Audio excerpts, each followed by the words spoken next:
পুজো চর্চা চর্চায় পুজো। আর এই পুজো চর্চা করতে করতেই চলে এসেছি এইচআইডি কোয়ার্টার বড়বাবা মন্দিরের পাশে ডুমুরজলা তারা পুজো কমিটিতে। চলুন শুনে নেওয়া যাক পুজো কমিটির সদস্যদের মুখে এই পুজো সংক্রান্ত কিছু তথ্য। আমরা তারামা দেখতে এসেছি, দেখছেন তারামায়ের আমাদের ওরা এই সব মানে 2024 আমাদের 2016 না 2015 চালু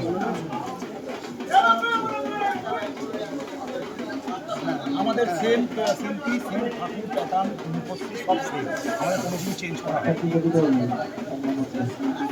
আমাদের শিল্পী আমাদের লোকাল শিল্পী, ওনার নাম হচ্ছে, আমরা ডাক নাম হচ্ছে ল্যাটাদা, ভালো নাম আমি এখন মনে করছি না, ঠিক আছে। আমাদের ঠাকুর থাকে, উনি আমাদের বরাবর প্রথম থেকে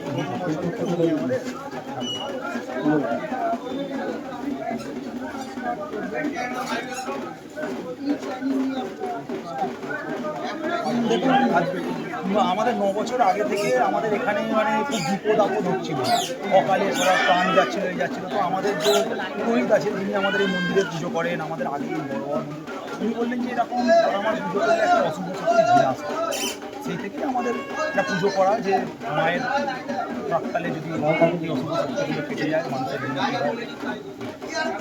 মানে আমরা বহু বাধা বিঘ্ন পেরিয়ে তবে আজকে প্রথম বছর থেকে এত জল এত বৃষ্টি, প্রথম বছর থেকে এক কোমর জল ছিল, সেই জলের মধ্যেও আমরা মানে মায়ের আরাধনা। আমাদের এই প্রোগ্রাম কি আছে? আমাদের এখন একটা বিচিত্র অনুষ্ঠান আছে, গান বাজনার প্রোগ্রাম আছে, তার সঙ্গে বাচ্চারা একটু আবৃত্তি করবে, মাঝে গেলে বাচ্চারা নাচবে।